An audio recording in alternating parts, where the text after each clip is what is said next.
Many of you will be familiar with the names Lord Byron, Mary Shelley, and Percy Bysshe Shelley. They are very notable writers of the Victorian era. Mary Shelley, most notable for Frankenstein, which I'll be reading to you today. But a little bit of background info. Percy Shelley, Mary Shelley, and Lord Byron were all friends. They went on vacation one year to sort of get away from harsh rumors surrounding their personal lives. They were bored one day and decided to have a bet to see who could write the best horror novel. And Percy Shelley and Lord Byron both came up with horror novel ideas almost immediately, but it took Mary Shelley a bit longer to start coming up with ideas. Mary Shelley, however, one night, after having some bad insomnia, had a dream about what ultimately became her novel, her magnum opus, Frankenstein. She dreamt of a scientist who created a monster out of pieces from dead bodies and reanimated it and brought it to life, but was horrified with what he had created. And I'm going to be reading you an excerpt from that today. It is actually the first chapter she began to write once she came up with an idea for the story. She didn't start off in the beginning necessarily, she started off somewhat in the middle, where the story seems to actually begin. Chapter 5. It was on a dreary night of November that I beheld the accomplishment of my toils, with an anxiety that almost amounted to agony. I collected the instruments of my life around me, that I might infuse a spark of being into the lifeless thing that lay at my feet. It was already 1 in the morning. The rain pattered dismally against the panes, and my candle was nearly burnt out, when, by the glimmer of the half-extinguished light, I saw the dull yellow eye of the creature open. It breathed hard, and a convulsive motion agitated its limbs. How can I describe my emotions at this catastrophe, or how I delineate the wretch whom such infinite pains and care I had endeavored to form? His limbs were in proportion, and I had selected his features as beautiful. Beautiful!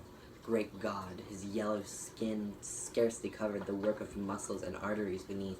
His hair was lustrous black and flowing, his teeth of pearly whiteness, but these luxuriances only formed a more horrid contrast with his watery eyes, that seemed almost of the same color as the dun white sockets in which they were set, his shriveled complexion and straight black lips.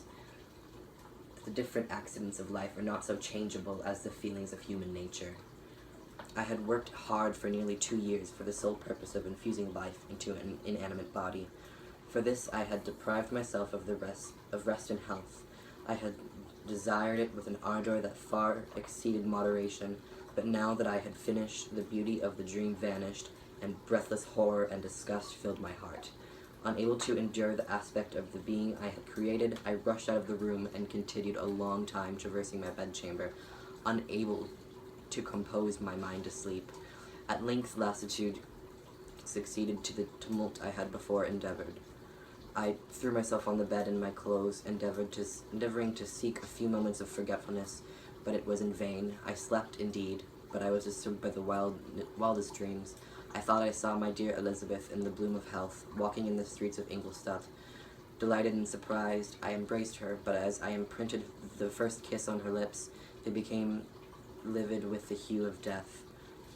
Her features appeared to change, and though I thought that I held the corpse of my dead mother in my arms, a shroud enveloped her form, and I saw the grave worms crawling in the folds of flannel.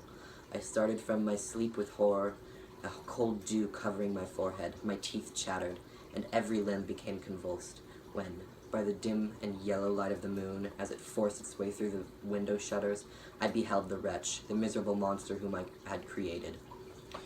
He held up the curtain of the bed, and his eyes, if eyes may they be called, were fixed on me. His jaws opened, and he muttered some inarticulate sounds, while a grin wrinkled his cheeks. He may have spoken, but I did not hear. One hand was stretched out, seemingly to detain me, but I escaped and rushed downstairs. I took refuge in the courtyard belonging to the house which I inhabited, where I remained during the rest of the night, walking up and down in the greatest agitation, listening attentively, catching and fearing each sound, as if it were to announce the approach of the demoniacal corpse to which I had so miserably given life.